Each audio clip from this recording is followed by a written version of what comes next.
when I say 2024, I think next year, 2025, will be 25 years since Y2K. That kind of dawned on me the other day, and we're still here. So, you know, 25 years later, we're 24 now. But anyway, if everybody like to rise, and we'll say the Pledge of Allegiance.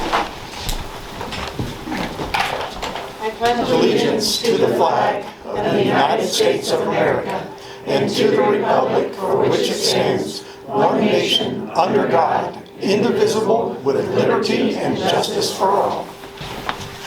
This evening, we were going to recognize, I think we had 6 individuals that received their master's degree. Matthew Neely, Morgan Giffens, Brandy Fallmeyer, Carly Kemper, and Brooke Gray. Actually, I think that's 5. Did I count right? 5 individuals. I think we're going to present their certificates in February when it's a little bit warmer, but congratulations to that crew who spent the time to go back and dedicate it to education to get their masters, and as you can see on the agenda, the different areas that they got their masters in. So we do want to recognize them and congratulate them for their accomplishments. I also want to explain to you that we have 2 board members that are a little under the weather, so they're joining us by Google Meets. I'm learning these new things. Google Meets is what they're joining us on. So you'll see them up on the screen. They're listening to us here on Dr. Robinson's computer. As we've been doing the tradition, the vision of the Cameron-Arwen School District is to offer an exceptional educational experience. And with that, the mission is to educate and empower our students to reach their full potential. So the board's had an opportunity to review the agenda. Is there any questions or any comments about the agenda? Seeing none, we're going to move on into the consent agenda. Do I have a motion to accept the consent agenda? Moved by Ms. Lockridge, seconded by Mr. Grenier. Is there any discussion about the consent agenda? Seeing none, none with Ann and Jackie. All those in favor, please raise your right hand. All those opposed, same sign. Seeing none, the consent agenda passes unanimously. The next item is non-action reports. Dr. Robinson. Yeah, just an update on the book recommendations. We're still working on those, obviously. We should have another large group again to go in February. We right now there's about 5 or 6, but we should have about 20-25 by the February board meetings. We'll be a little bit closer at that point in time. Just want to let you know, I mean, just with, we've had a little trouble getting with the committee with some of the weather and different pieces, but, that's where we're at with the book recommendations, so. Any questions or comments for Dr. Robinson on that process? Thank you very much. Next on the agenda then is administrative reports. And first up is Dr. Utah. Good evening. We're going to have a heat wave tomorrow, 32, 31. It's exciting. I just wanted to say thank you for coming tonight. I know it's really cold and a little challenging out there still. I do want to highlight, I'd try to celebrate and highlight facets of our district that give students their voice, and one of them is our fine arts. We've highlighted several items and some great opportunities for our students, but I wanted to also provide some extra links on my board report. So if you want to see some, just some research on the impact of being a part of groups like this and being able to show your voice and find avenues either in high school or post-secondary to do some of those avenues just creates the +1. We'll be talking future-wise about market value assets as we move into competency-based education, just really looking at how our students can not only get the experience of academics at a high level, we really want to make sure that they are exposed to more, and so they're ready for being a full-rounded, educated student, ready to hit workforce, college, career centers, and things like that. I'll kind of talk a little bit about that when I get into some items in my next portion of my board report. The school safety grants up and going still. We still have that April 20th. Officer Palmer and I are working on getting the final facet, which is the radio system with a repeater. So that way our instantaneous conversations can happen should there be a district-wide situation occur. Other things that I've highlighted have already occurred, so I'm going to just move on. Lots of assessment data. December was data month, wasn't it? Looking at the principals, because we had a lot of assessments. It was kind of our benchmark there mid-year. So I'm going to highlight STAR reading and early literacy assessment because those are required by Senate Bill 681. The first grade did not take the STAR assessment as kindergartners, so we only have 1 year to compare as you're looking at the comparison data on the following page. One thing I want to also recognize is that the 22-23 data is how the students finished the year. So when you see that bar, it says 22-23, that was the May data, April-May data. What you're seeing is our December data. So if you're looking at comparative, you see the greens, the blues, and then the yellows and the reds, and you're thinking, oh, they don't quite match up. But some areas were ahead, even where they landed last year. That is the same cohort to the same cohort. So it's student to student across grade levels, which is beautiful because it's not, guess who showed up in my classroom today. So one of the things I also wanted to talk a little bit about is in some of our measures, we look at percentile ranks and percentile scores, not just raw scores and scale scores. So in here, we really need to be careful when we're comparing those two because a percentile rank, which a lot of our adaptive, or a lot of our, I guess, interim scores, interim assessments that we use a percentile rank. But what we need to do is really remember the bell curve, if you're familiar with that. So a percentile rank indicates how a student performed in comparisons to a group, a pool of students, so norm reference. So it's how well that student did in comparison. So if there are 100 students in a room, and a student was at the 35th percentile, they did as well as or better than 35 students. If they're at the 65, they did it as well as or better than 65 students. A percentile rank is not a percentage of items answered correctly. It is not. It is not proficiency. It is basically comparative data. So if you look at the bell curve, we have about average students score, and that would be the 68% of students will fall between the 16th and 84th percentile, okay? So we really look at those students and look at growth, but then we also highlight the 16 on either end. 16% are the low performers and the high performers.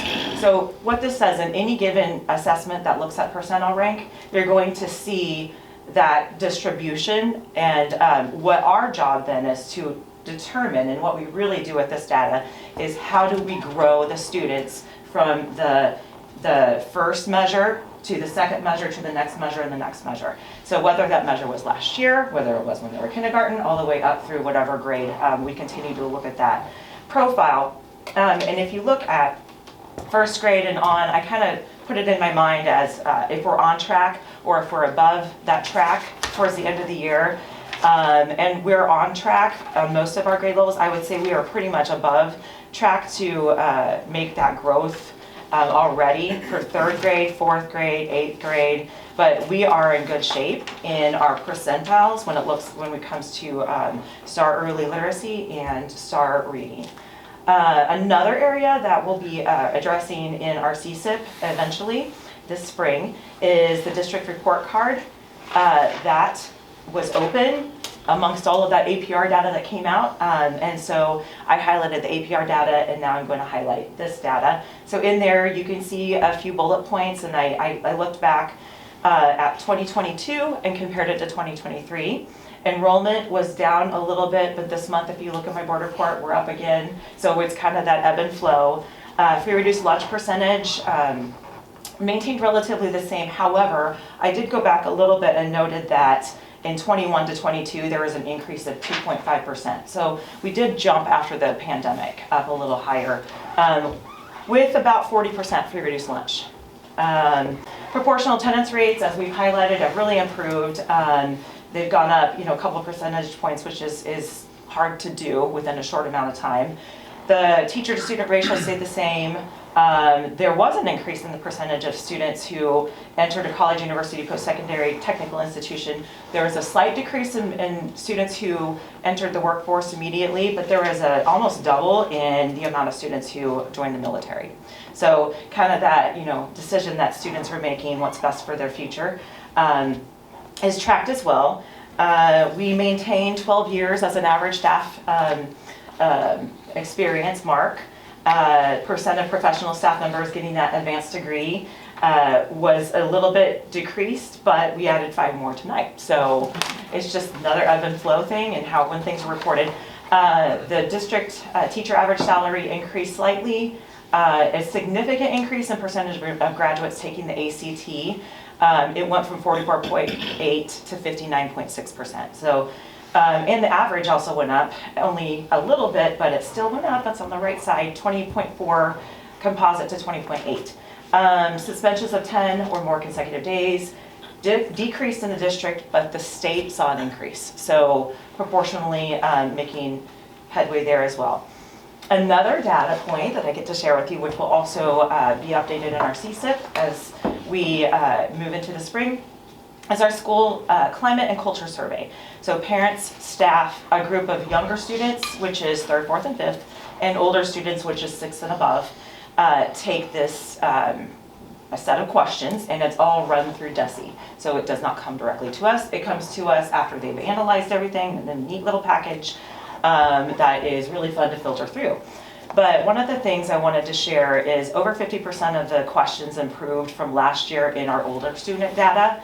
So that's the highest area was self-efficacy and school climate. Our younger student data decreased in a couple of the areas from last year. So we want to look at why. Why did our olders and our youngers not match up so much? Some of that too is how are we giving the assessment? Are the students understanding the questions? And so we're going to go back and look at that. Parents, we had amazing growth in this area. The growth in all 3 areas that were surveyed. All but 2 questions out of 29 increased in the percentage of scores. So just some great support through the parents and of our district. And then staff, there was out of the 8 areas, 7 increased, which means also that our individual responses increased. So 51 out of 60 showed improvement from last year to this year. So 86% growth there. I'm really not going to talk about anything else except we are continuing on with that growth mindset of read, lead, exceed, getting to our Senate Bill 681 and making sure we've got those reading success plans in place. So because of the December early literacy assessments and our reading assessments, we will now be revising the ones that are in place. We are seeing some students that are exiting out of reading success plans. But then we have a whole new batch of kindergartners who may also qualify for that we'll be looking at in January when we get back from the snow globe that we live in. This is, like I said, monitored regularly, and I know a lot of hours have been put in. Our staff, our leaders, it is making gains for students. 1 student at a time. How do you eat an elephant? 1 at a time, right? Professional development, we're really going to be looking at our units of study. We did scope and sequence, now units of study, and then we've got a couple of upcoming leadership trainings, so that is exciting. What questions do you have for me? I have a comment. I know it's been a board goal for the last couple of years to become better communicators from our district, and I'm happy to see that our parents are seeing that, and so that was evident on that survey, and that took all of us at every level throughout every position in the district to be good communicators. And I'm glad our parents are seeing that. I've heard some good things about rooms. I know we're still working through the rooms process and tweaking that a little bit, but I've heard some really good things from parents about they're learning that. It was a learning curve for parents as well. It's been a learning curve for teachers and staff.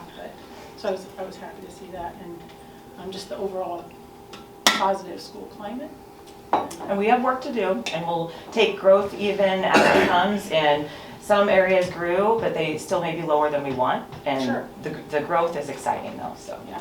Will we get details on that, like I can areas send- of growth, Yep. and then what your strategies are to improve that? Yes, actually, we provide a report to our Northwest supervisor, and I'm working on that. Actually, it's almost done, so I'd be happy to share that with you as well. It has doesn't have the action steps, but that is in our CSIP, so that'll be in there. But it has all the areas through 3 goals of strength and then 3 for improvement. So I think it's also amazing the amount of data we collect. I mean, we track so much data. I don't know, I think Dr. Robinson, you said you might not have much in your board report. I'm like, I have way too much. I think this December is a busy month with, you know, assessments Yeah, and things we like that. really monitor and watch our kiddos as they progress and work hard to get them launched, like you said, and then we'll have those little kindergartners What come to do in with and that data, right? get them, yeah. So, And any other? appreciate you and all of our administration that goes through the needle in the haystack of. And our instructional coaches. Yes, absolutely. One question on the start on the percentiles. Yes. For the grades where the number of kids that are above the 40th percentile, where that's fallen from last year to this year, is that, help me understand, because I know it's a half year of data, is that like apples and oranges comparison, or No, is it that just is, that is apples and apples, which Okay. is why I put it in here. And so if it's fallen, then what we do, and I know this is currently happening, I've seen it happen, is what you do is you go into the report and you find out exactly, then you go into the class reports, and then we go into student and find out what pocket of students. And I'm happy to share that, you know, in looking through that, I feel like now, and maybe it's a product of just knowing that, you know, our data is really valuable, but a product of the Read, Lead, Exceed is that we now know that that is something that can help us, but it's also down to the student level. So I think that one of the things that I really have a hard time on here showing is moving the needle in a student level, which is why their board reports are probably more beneficial. But I focus on growth, but I do like to see, I like to grow the green piece. But and next month I can talk a little bit more about NWEA, but it was just a lot to put into one session. But yes, I hope we answered that question. Any other comments or questions for Dr.? I mean, I really like how we're tracking it throughout the year, because finding out at the end of the year doesn't good for the kid. Right. You can course correct in the middle, which is really good. Thank you very much. Next up is Mr. Erdman. Good evening. I don't know about you guys, but I'm ready to be back in the swing of things. Having 3 children at home, they're ready to disperse and go their separate ways. So looking forward to getting back in the swing of things tomorrow. Wanted to touch base. We had 220 students who met our requirements for our end of the year attendance incentive trip. They got the opportunity to attend main event. In order to qualify for this trip, a student had to have had 97% attendance or better for the whole semester, or miss 1 day or less during the second quarter. We threw that little caveat in to try to catch some of those kids second quarter to kind of dangle the carrot to qualify for that trip.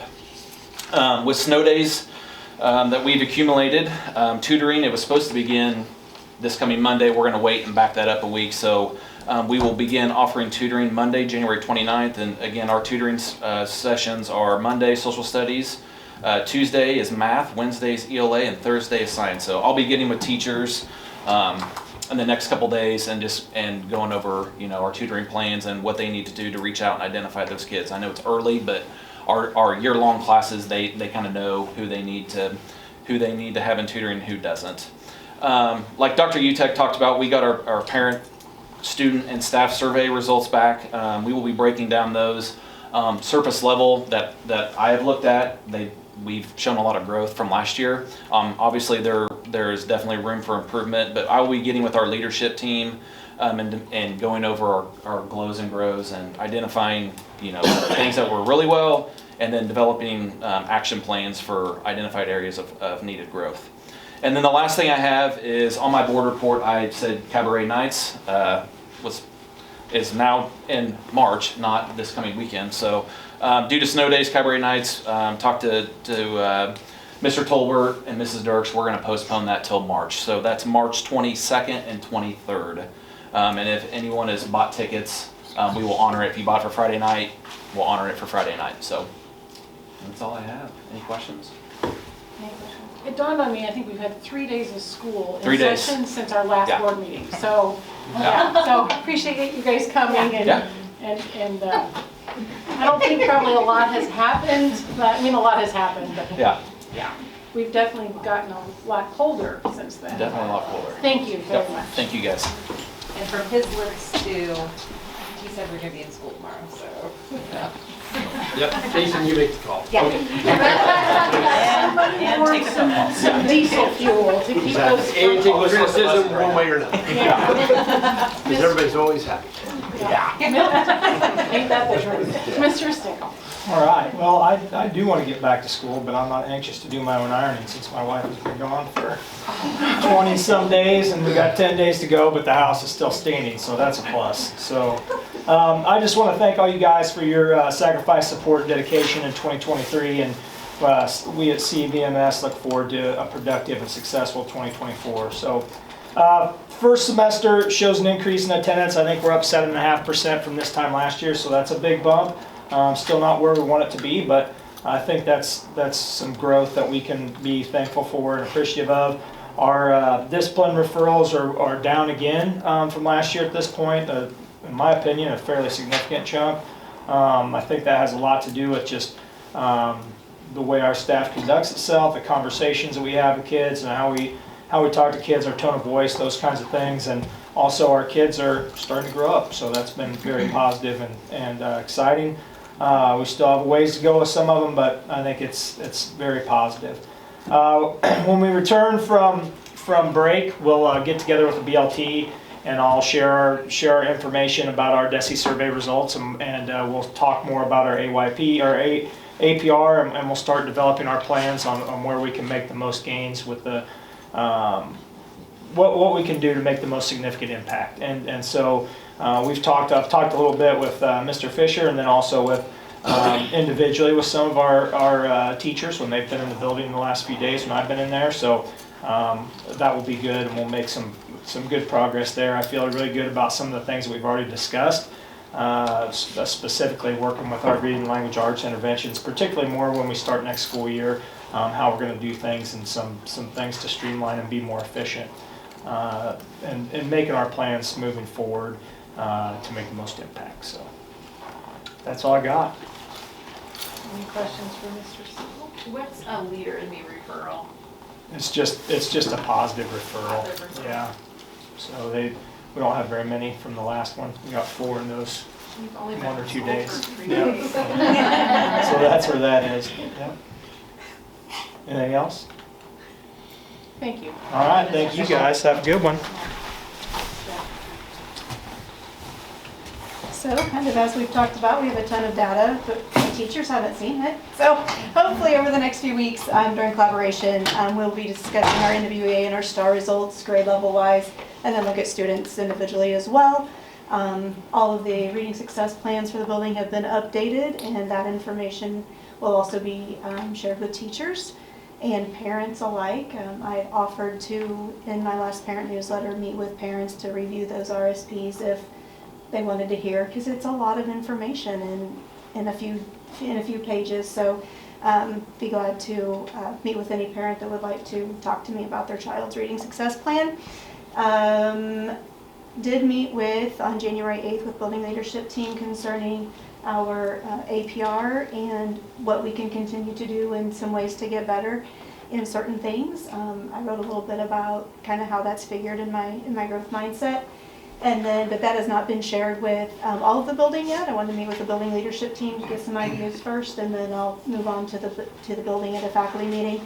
And then survey results. I have not met with building leadership team about those yet. They came in after our BLT meeting on the 8th, so I will meet with them first, and then probably just do the meeting with all staff to look at APR and survey results. The survey results, the big picture, is in the communication building improvement plan, which is linked in the board report.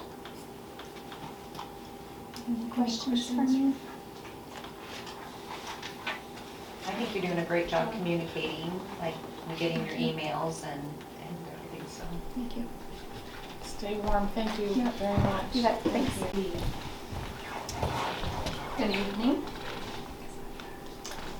I wanted to elaborate, if I can get my phone to work, a little bit on the growth mindset portion of my board report. I talked a little bit, I had the academic summary with all the updated data from the middle of the year, if you had any questions about that. But I wanted to talk a little bit about the past assessment and the letters assessment.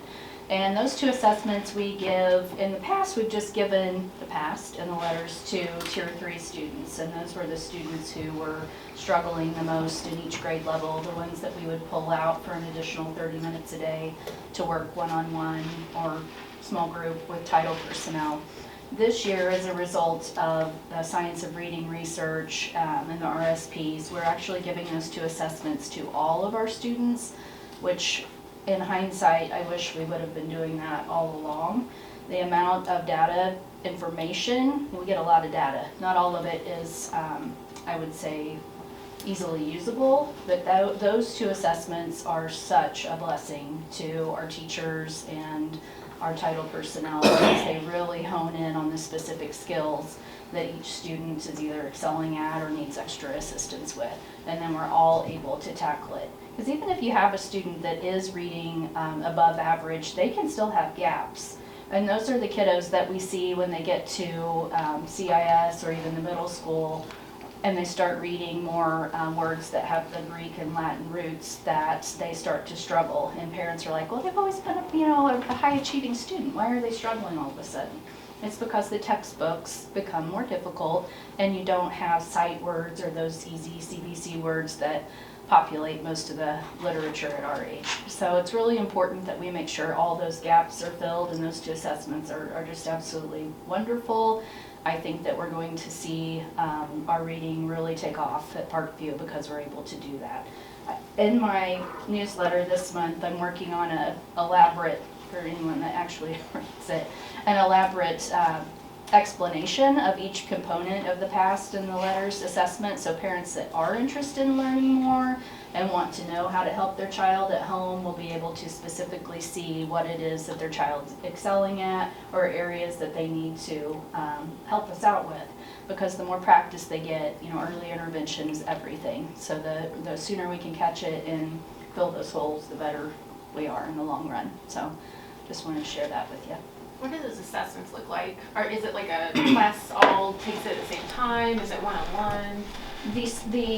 No, that's another reason why I love them, is because they're not computerized. Because when you take a computerized assessment, you always, at our age, have to wonder, is this a true measurement of everything that they're able to do, or is it a measurement of how well they can complete a computerized assessment?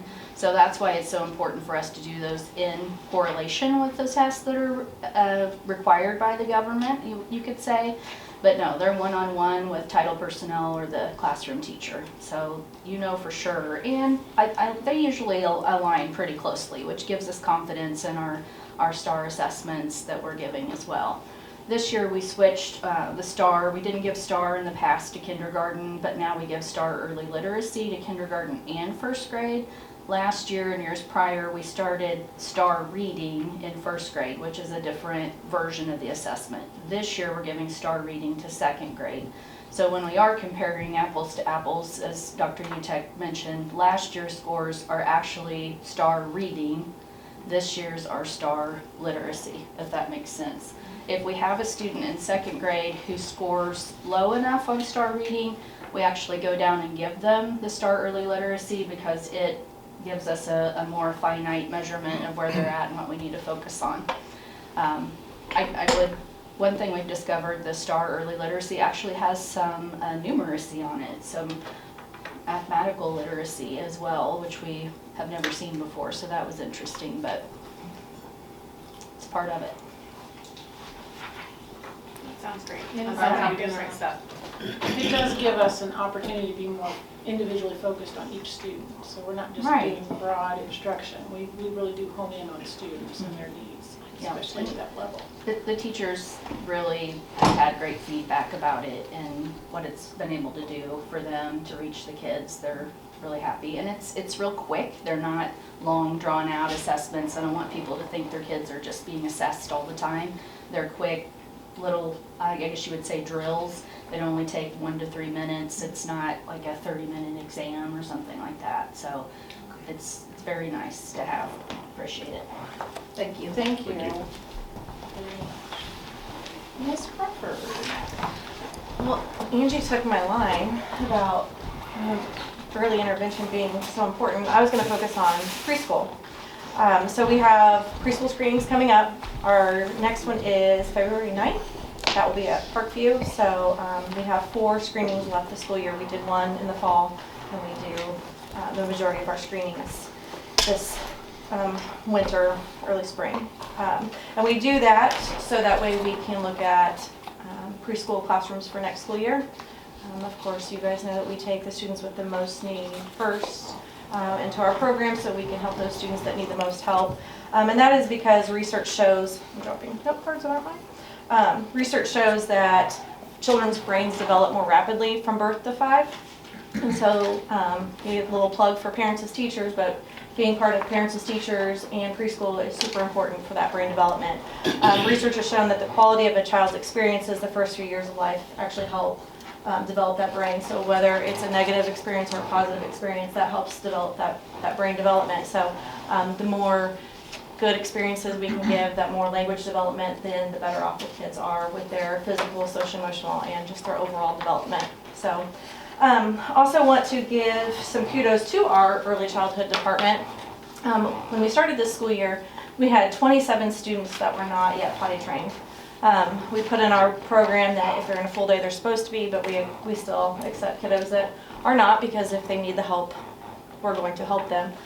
We are currently, and so in a 3.5 month time frame, are down to only 8 students that are not potty trained. So kudos to the staff at Parkview, the paraprofessionals, the teachers, the administration that has to help with that sometimes as well.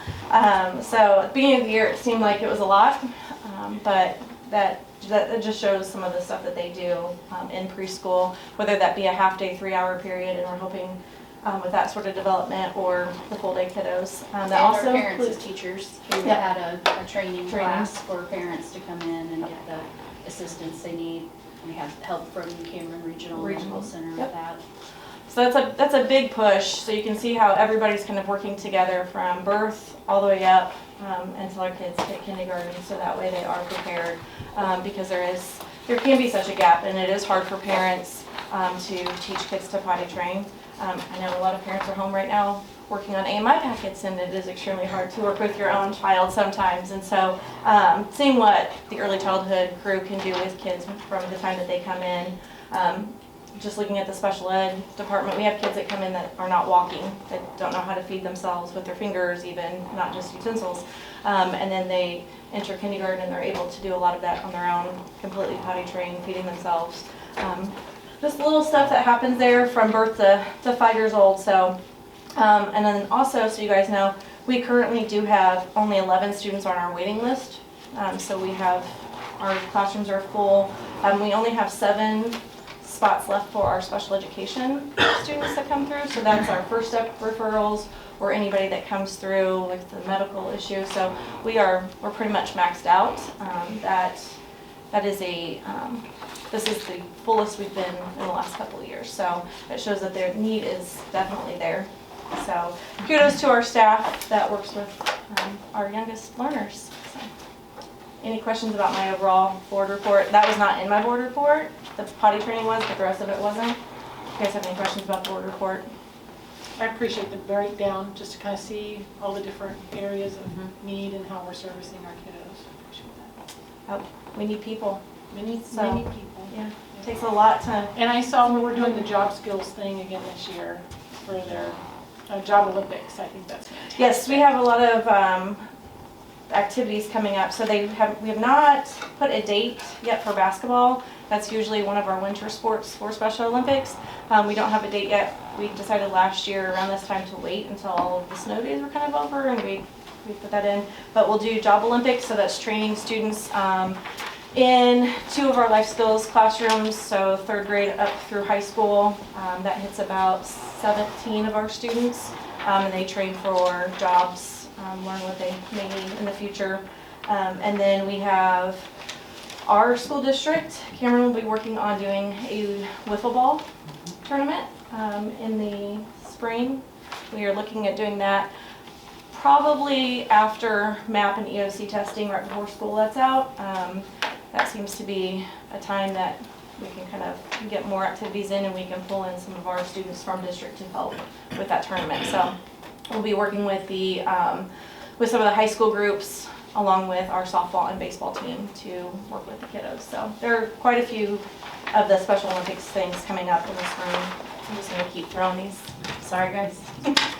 And I did get to see them at Cameron Market on that Wednesday following the meeting. Oh, did you? They did a fabulous job. Good. They love it. So they absolutely love it. I think that was pretty much it. I mean, I put a lot of information in there, but it's for you guys to see. So Any other questions?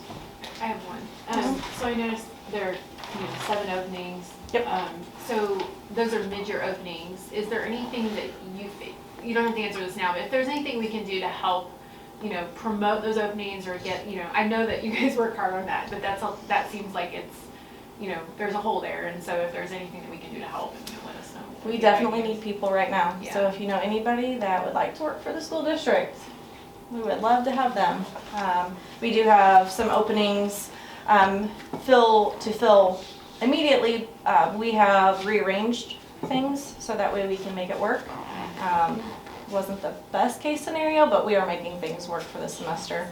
We do need paraprofessionals as soon as possible. We need at least 4 in December.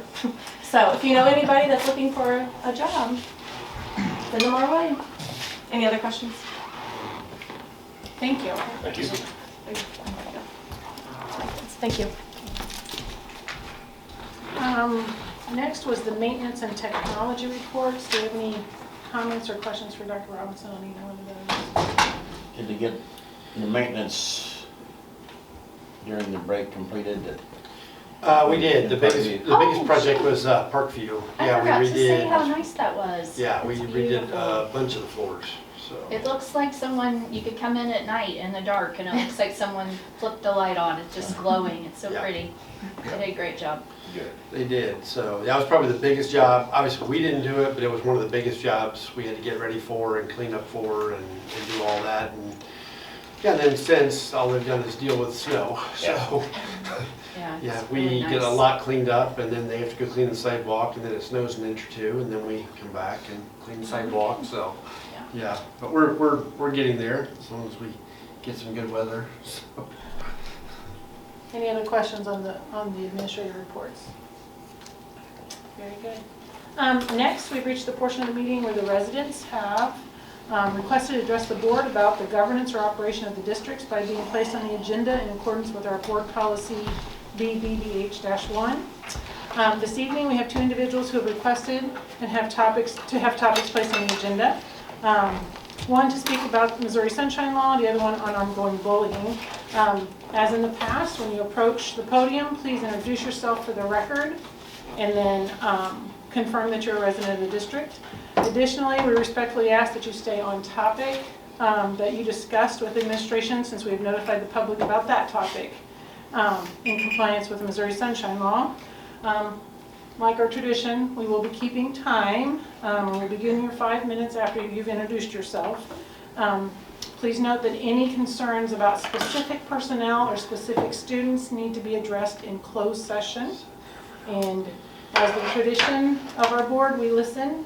This is our time to listen to you, and so we will just continue with that tradition unless we need clarification or have questions for clarification. We may want you to clarify statements or ask some questions and things like that. So this is our time to listen to you, so go ahead. Thank you. Good evening. My name is Heath. Yes, I live here. I am here to speak about my concerns with violations of the Missouri Sunshine Law. I will address my concerns to this body and make an appeal to the public at the end. I have around 10 Sunshine Law violation concerns, but only have time for one of them tonight. At the board meeting in March of 2023, I believe this board and the district violated the Missouri Sunshine Law. You discussed and voted on several items which were not listed on the agenda. You did not inform the public about what changes you intended to make and denied the public any chance of speaking to those changes under items for consideration. Mr. Robinson, if you don't mind, if you would please put the agenda from the March meeting on the screen for folks to see, item 9H and I on the display. The record will show that there is not a single policy or form individually listed on the agenda. You cannot lawfully discuss or vote on items which are not on the public agenda. Pam, you denied me from being added to the agenda in September because I did not want to tell you specifically what topic I wanted to discuss. You told me then that the Sunshine Law requires the topic to be on the agenda. Clearly, this body understands the law. What happened in March? Well, there were several items on the agenda for which you failed to inform, the public. I'm going to stick to just the forms and the policies. As for item H and I, 10 months later, we still do not know what policies and forms you approved at that meeting. Mr. Robinson, from the March meeting, the minutes on the bottom of the 6th page, you'll see that even on the minutes for that meeting, you failed to record what forms and policies you approved. No idea. Almost a year later, the public still does not know what you passed that evening. It is as if you made all those changes in a closed session. Interesting bonus item from the minutes for that meeting. You will see that I complained about a lack of transparency during my address to the board. Here I am 10 months later still concerned about a lack of transparency. How many complaints have I filed over the past 15 months with the district about Sunshine Law violations? A dozen? Probably closer to 2 dozen. After 15 months and all of those complaints, how is it that the district is still having difficulties with the Sunshine Law? Why are district employees with so many Sunshine Law violations still involved with Sunshine Law requests? I have previously mentioned nearly 2 dozen Sunshine Law complaints that I have filed with the district. I have not received a single response, official response to any of those complaints. Recently, the district deleted records that I requested of them, records for books which I believe violated 573, 550. Deleting a record after it is requested is also a violation of the Sunshine Law. Why were those records deleted in my request ignored? That was almost 2 months ago. No response. Is something being hidden? Will you ignore this violation of the law as well?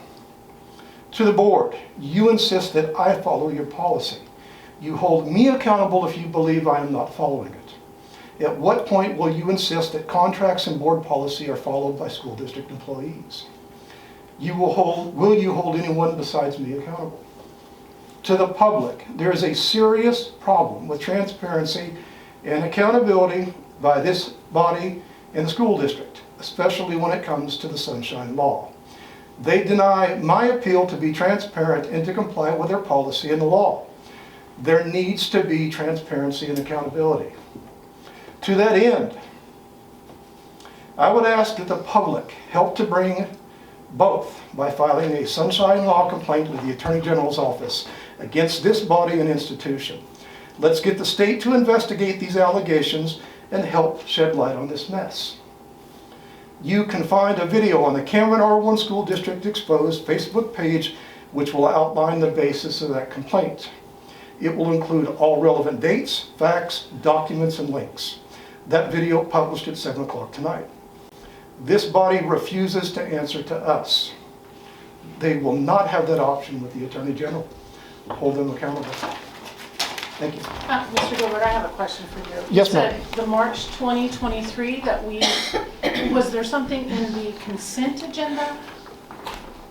I'll have to go back and investigate. So just for the public's information, that we can put stuff in the consent agenda or we can put things in items for consideration. Yes, ma'am, it was items for consideration. And you're saying we did something that we did not publicly vote on? You did not put, you voted on several policies and several forms that you were going to amend.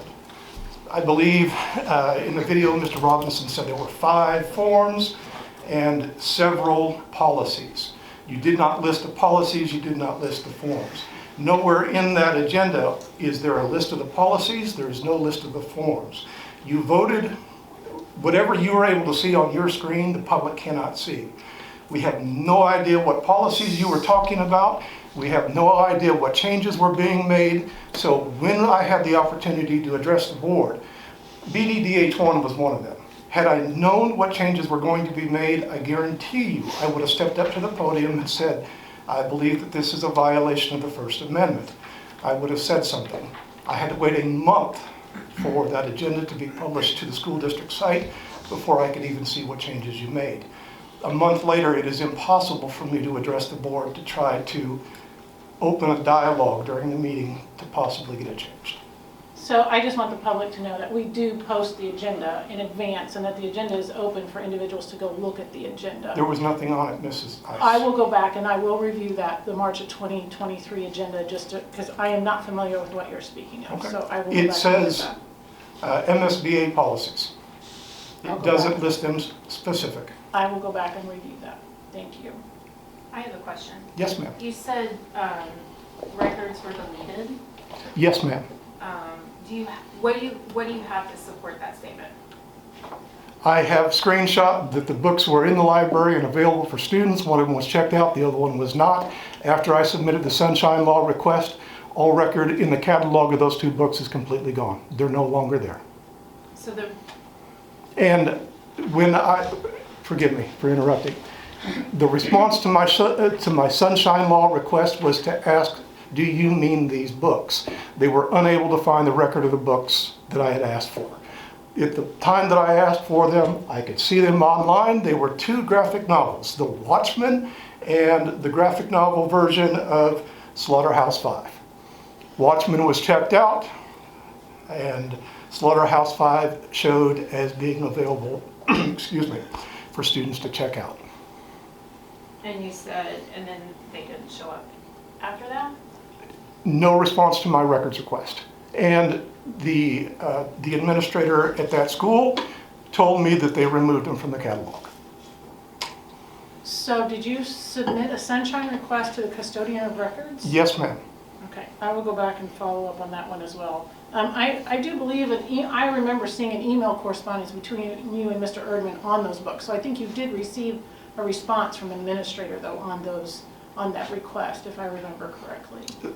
Ma'am, if I may, that request was sent only to the custodian of records. I may have carbon copied the principal, but So the only response that I received to that request was from the custodian of records. In another conversation, I was told that those books were removed from the card catalog.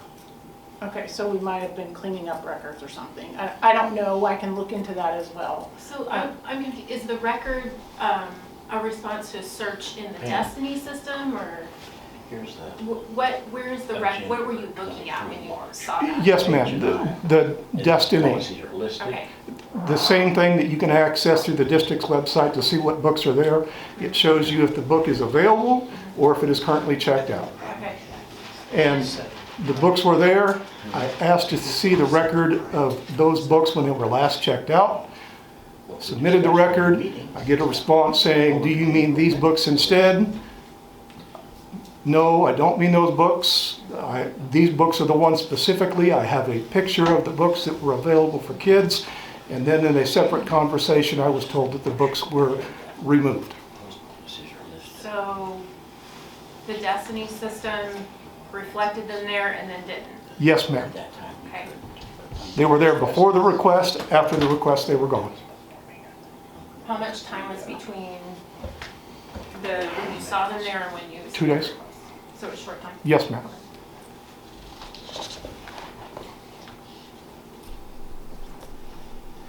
Any other questions for Mr. Gilbert? Just real quick here. Something up here.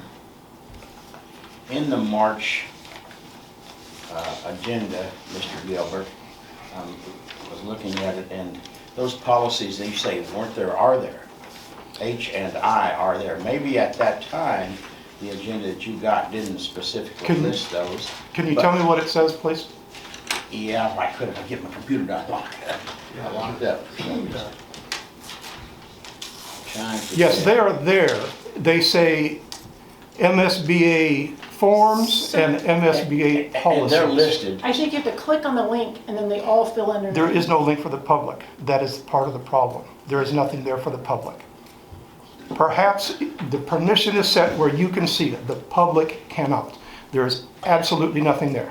We'll go back and see if the permission is there for the public to see those. I mean, I can see them, so I apologize that you weren't able to see them, but I think Dr. Kercher just showed them to me, and Yeah, there's they're a list listed. of them. And then in our April minutes for the following month, in the minutes, Mrs. Lockridge moved to approve the MSBA 2023 policy update, seconded by Ms. Goodman Clark, and approved on a 7-0 show of hand vote.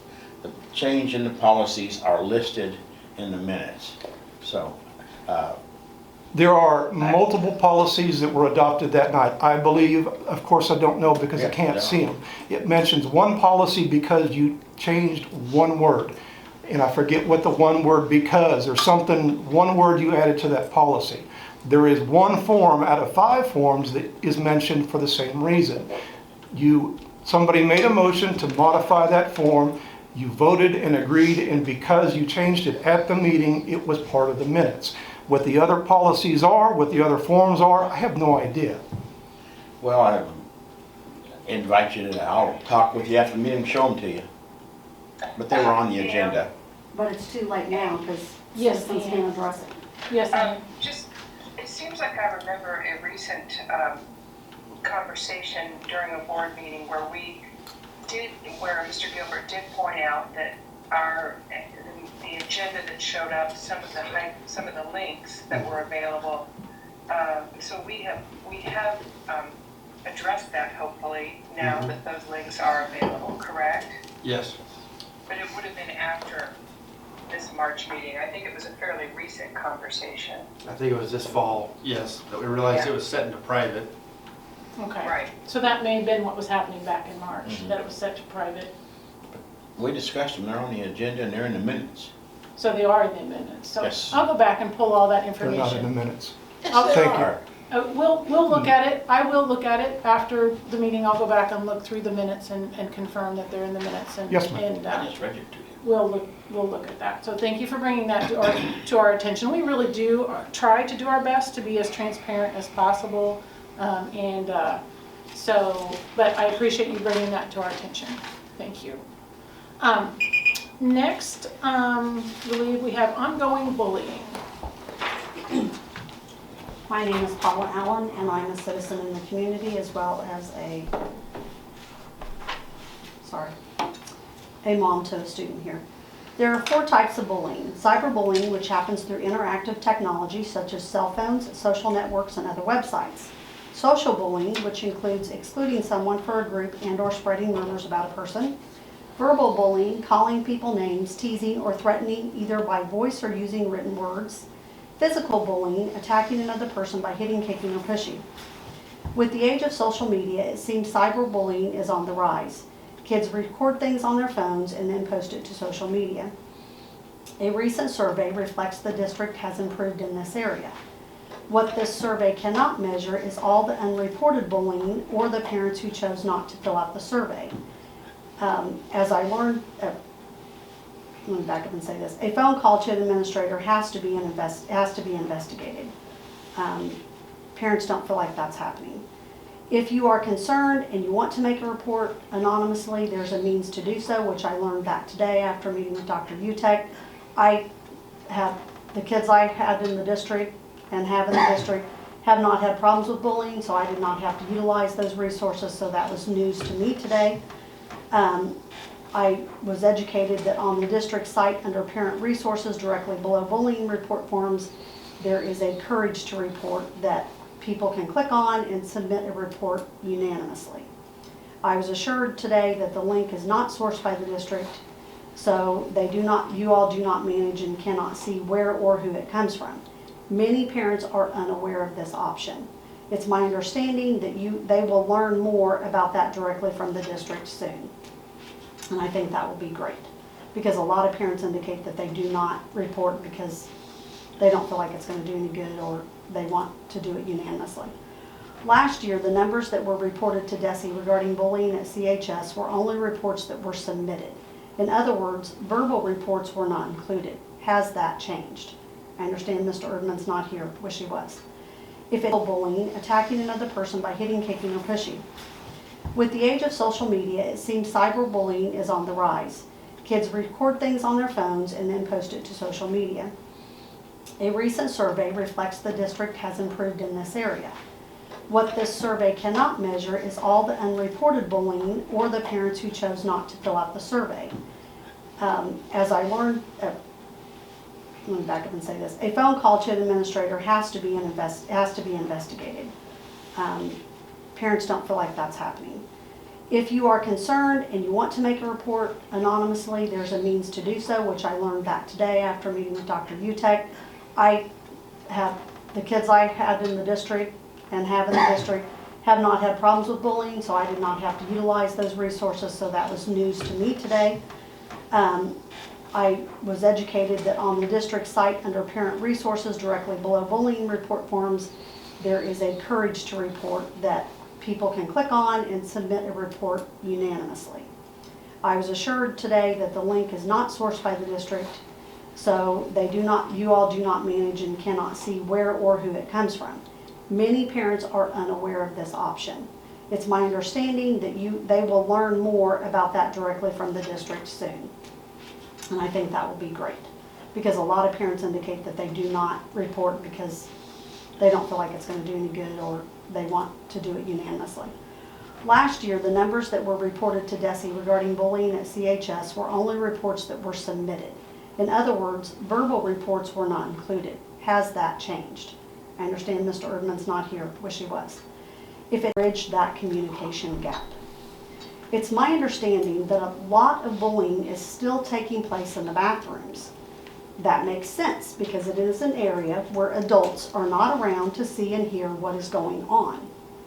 If we had bathroom monitors, which I've mentioned previously on more than one occasion, it would reduce bullying in the bathroom as well as the drug use in the bathroom, as we recently had a situation at Cameron High School with drug use in the bathroom, which is common for, again, a certain group of students. There are students that are still fearful to go to the bathroom while they're at school, and that must change. There are also students that are fearful to come to school because their person that's bullying them are still bullying them. I know that the district is going to get back with me on a couple of requests I made. We couldn't meet sooner because of the weather, and that's nobody's fault. One of the requests that I made is I would like to learn what are some of the top reasons that students are being bullied. And I would also like to learn what changes were implemented after the wrongful death lawsuit in terms of bullying. You know, how have we improved? I'm sure that there were things in that settlement agreement that had to be implemented.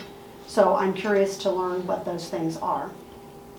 And then lastly, tomorrow night at 6:30 p.m., Nathan Kim with the FBI SSA unit will be presenting an open forum at the Passion Church on sexting and human trafficking. Please put it on your calendar to attend. I think it would be beneficial for all school staff to be able to recognize the information he's going to prevent, because it will help protect all the students in our community. We're not that far from Kansas City, which is a major trafficking hub. So. Miss Allen? Yes, ma'am. I'd just like to supplement what you said about where to report and say that the high school handbook has a whole section on reporting bullying and cyberbullying. It talks about verbal reports and has to be written, submitted in writing, but if they want submitted in writing, the coordinator will summarize the verbal complaint, and then it provides a link to the reporting forms, and all the parents have access to that too. So there are a couple places on the website where it mentions bullying. I mean, right. If you have ideas on how for us to get more information out there on bullying, I think, we're putting it out there, and if people go and look for it, you can find it. All you do is put in the word bully. So, well, I don't think that a lot of parents are aware of the unanimous one that they can do. And after visiting with Dr. Utek, she said that, you guys could probably send out an email educating people about that. And I think that's a great solution to that, because people feel like their kid is just going to be considered more of a problem for the district if they submit details. How many people are you talking about? Well, the number varies from semester to semester, kind of like the ebbs and flows that Dr. Utek mentioned. I mean, there's an administrator's child, there's a teacher's child, there's other individuals that are not, to my knowledge, they're not school staff's kids. That are being bullied or are that are being bullied. Being bullied. Right. And even if it's one child, we need to work to help that child to feel like that they're safe coming to school and they're safe going to use the restroom. I mean, if you have to hold it all day long, I would gather that would be kind of hard to focus, especially if you're testing or doing anything. And some of the students also being bullied are athletes. So are these So- parents talking to you, or the kids talking to you? Like how Both. they're coming to you, they're calling Correct. you, they're Correct. emailing you? Correct. So how many are we Ki- talking about? I didn't calculate Is in it total at the 5? number. Is it 2? Is it 15? Like, give me a range. I would say 6 to 8 6 to 8 in the last year, in the last month? this school year. This school year, since Right. August? Right. Okay. So Are they all the same age? No. Are they different ages? Like, how many in each building? I don't know, because I don't keep track of all the ages, but I don't recall any from Parkview. Is there a trend that I mean, when you hear this, is there a trend that you're hearing? I mean, Parents just really don't feel heard, and they don't feel like anything's getting done. And I know there's two sides to every story, and I'm only hearing their side, and I get that. But and I know that bullying happens in every district, unfortunately. I mean, bullying happens amongst adults even, which is sad, because you would think at some point people could grow up and not act like that, but that's not the case. So when they talk to you, do you encourage them to talk to the teacher and the administrator? absolutely, absolutely. Right, because but if they already we have, can't act on it unless they come Right. to us. right, and like I had already previously mentioned, I can't share any details, but I always, because I explain to people, I have no power to affect change. I'm not an employee of the district, so I have zero power. But if they have gone to the district and they feel like that their concerns and complaints have fallen on deaf ears, then I feel like that they're just feeling kind of desperate and So when you hoping say- for something to get better for their child. When you say falling on deaf ears, you mean there's no investigation?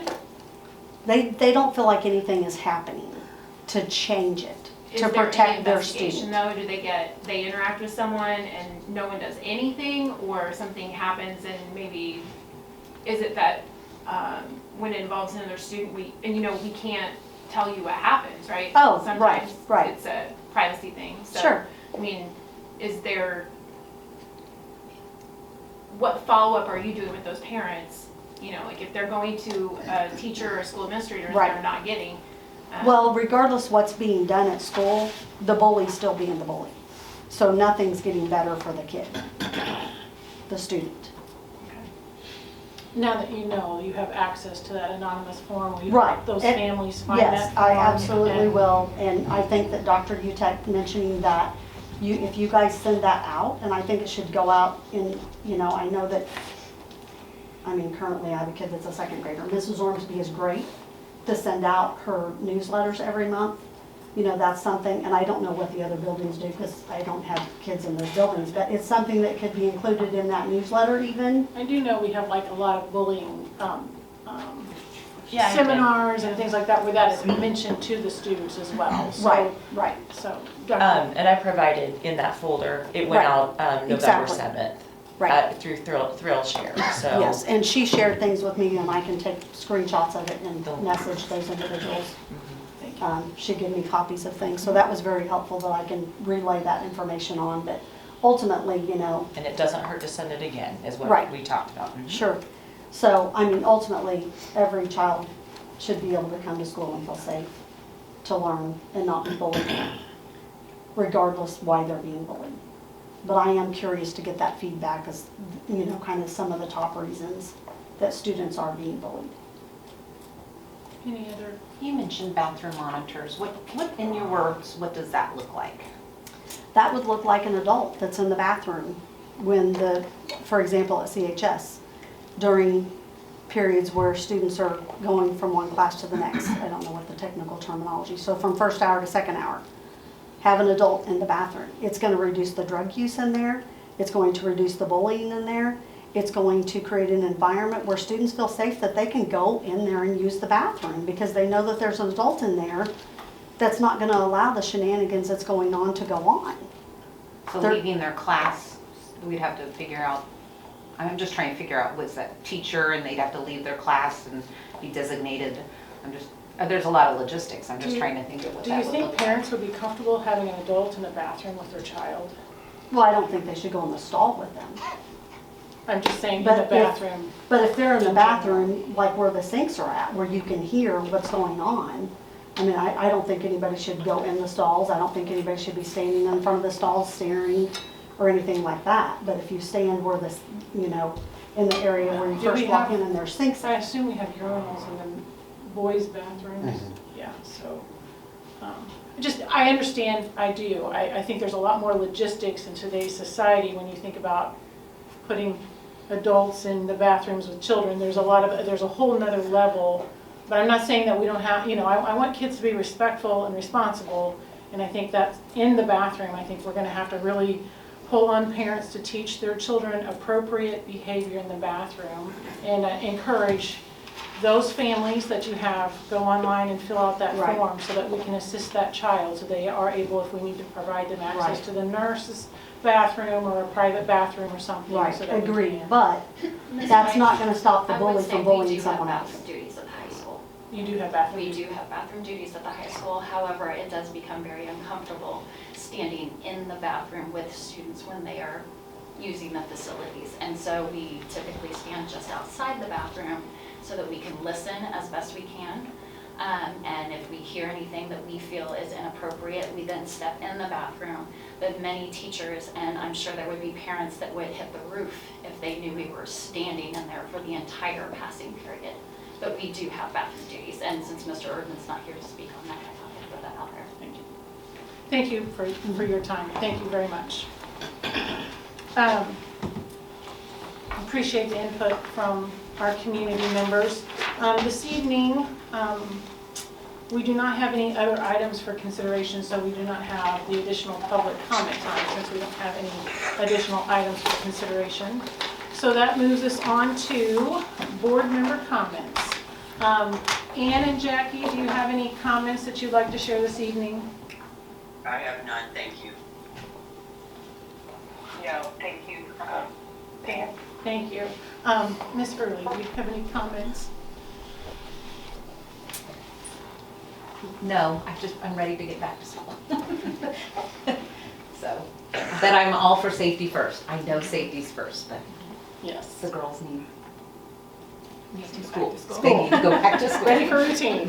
How about you, Ms. Lockridge? Guys, I hope everyone had a good break. And I appreciate the thought that goes into keeping the kids safe when these difficult decisions come on, because I know you can't make everyone happy. And, you know, just thanks Dr. Robinson for going out on bad roads when no one else wants to, and it's negative 22 outside, to make sure that we're not putting kids at risk. So.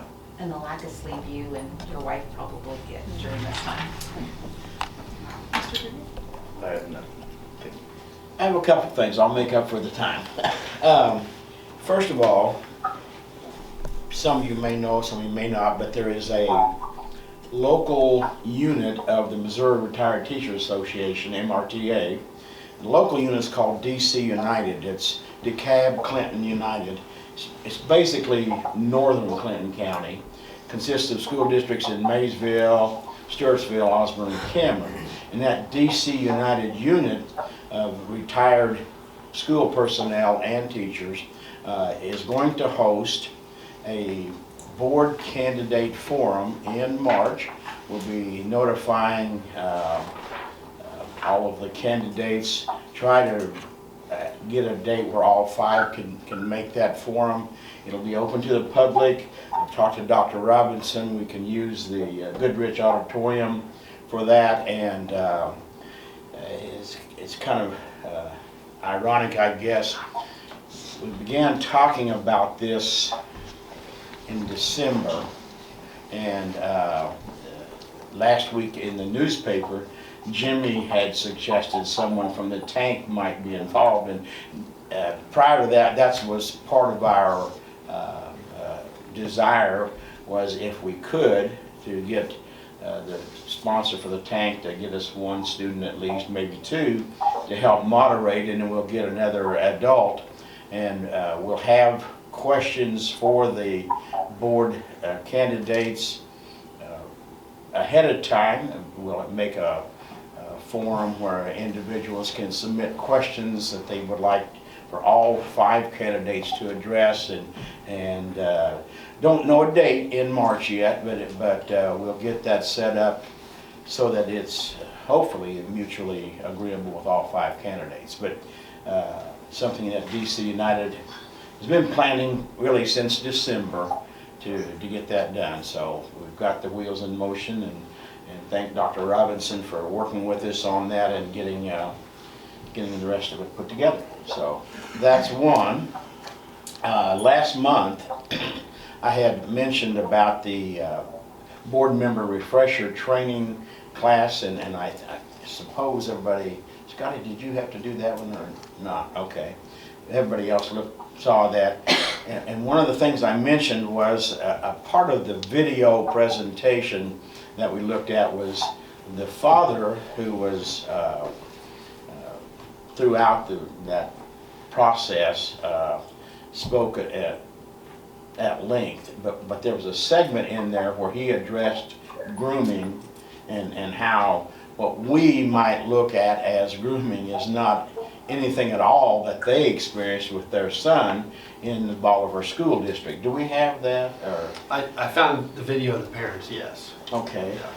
If we can see it, it was eye-opening for me, and so if we can maybe see it and hear it, it'd be really good. I don't know if the sound will come over those or not, but My name is Eric Briggs, 25-year mathematics teacher at 2 different schools, but the last 14 at Bolivar.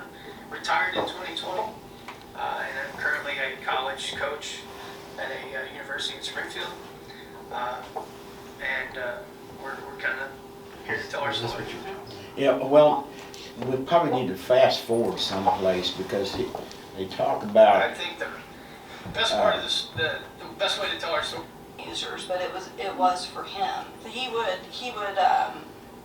They're explaining what happened to their son had children in school. issues. He would show up at the high school at different times during the day and volunteer so he could watch our son, and probably other victims as well, but for sure our son. He knew my son worked.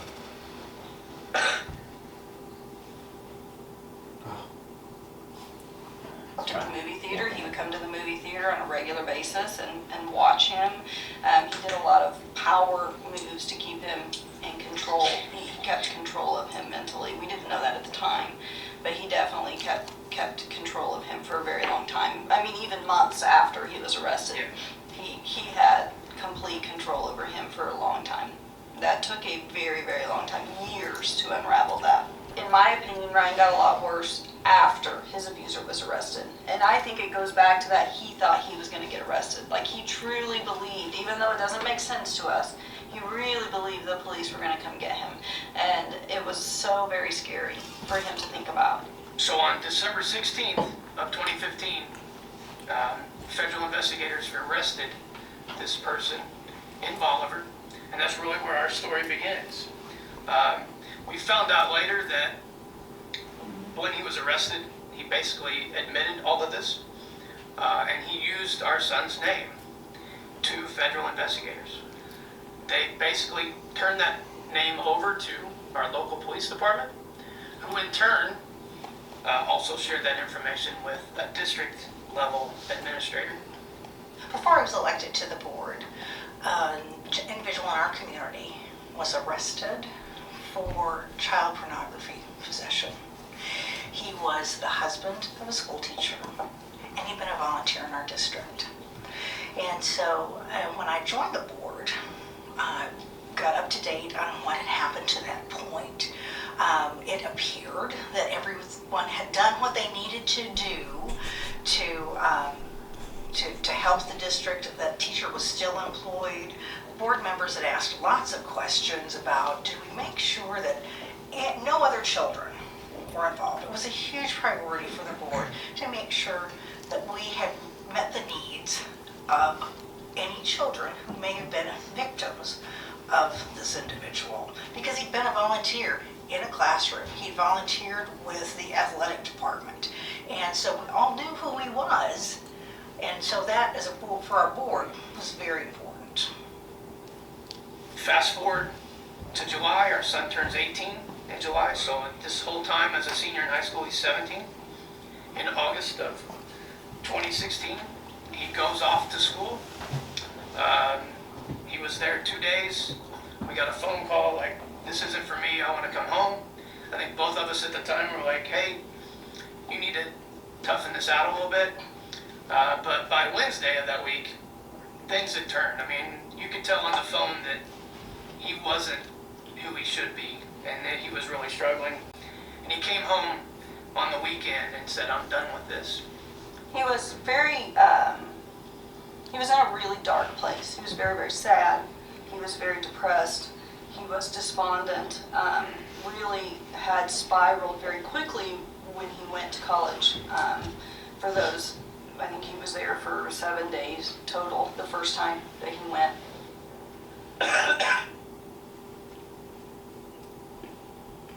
He was at home for 5 days. What is this? And on August 29th of 2016, he was in a really bad way, and we knew there was something very, very wrong. We just didn't know what it was. And so we sat him down at the kitchen table. I could tell you what the background looked like, the backyard. Behind him, I can tell you what he was wearing. He had on khaki shorts. It was a hot day. And we sat him down, and for an hour and a half, he was willing to admit to any variety of stories he did not want to tell us. Can you do this again when you're actually prepared? For whatever reason, my husband actually asked a very direct question. This isn't a comment, this is your personal vendetta. Reporter training. To learn more about the legal requirements What are you saying? of mandated reporters, you can take the Missouri mandated reporter training at protectmokids.com. Now, I just wanted the comment that the dad made, very impactful. It just changes, All of us throughout the state. changed my perspective on grooming. We see people wearing grooming signs to our board meetings, and it's just not anything at all that this family experienced the way that it's perceived perhaps. So maybe we can find that clip and show it again sometime. Any other comments, Dr.? No, that's it, thank you. I know we weren't able to find that specific quote, but that does give a glimpse to the community that your board does go through mandatory training. We watch those type of videos to understand what to look for, and that, to me, if you listen to that family's entire story, that was very difficult to watch. That was an emotional day for me. That was gut-wrenching, actually, to watch that video. But your board does that, the staff does that, and is required to do that. So I just had just one comment. I know we have 5 individuals that have graciously signed up to run for the school board this spring. If you have questions, reach out to any board member. They would be happy to answer your questions for you. There's also a link on the front page of the districts. If you go into the menu and you go down to where the board is, there's a link for board member candidates, and there's a lot of great information in there that will help you find resources about how to run a campaign and the different expectations and requirements as you're working toward that process. I believe the election is the first Tuesday in April, if I'm correct. But I wanted to let everybody that is running for the board, that there is a resource there for you that you can go look at. And otherwise, I don't think I have anything. I appreciate everybody coming out on this cold night. Better, warmer, balmy days ahead. We'll remember this day, these days, and the heat of August when it's 102. And I still think I prefer 102. But with that, do I have a motion from someone to go back into closed session by roll call pursuant to section 610? Yeah, I'm going to go into closed session pursuant to section 610.020, subsection 3 for personnel, legal action, and any personally identifiable record. Very good. Dr. Kercher made the motion. Do I have a second? Second by roll call, please. Yes. Yes. Yes. Yes. Yes. And Ann and Jackie? Yes. Thank you. With that, we will adjourn the open portion and go into closed session. Thank you, guys.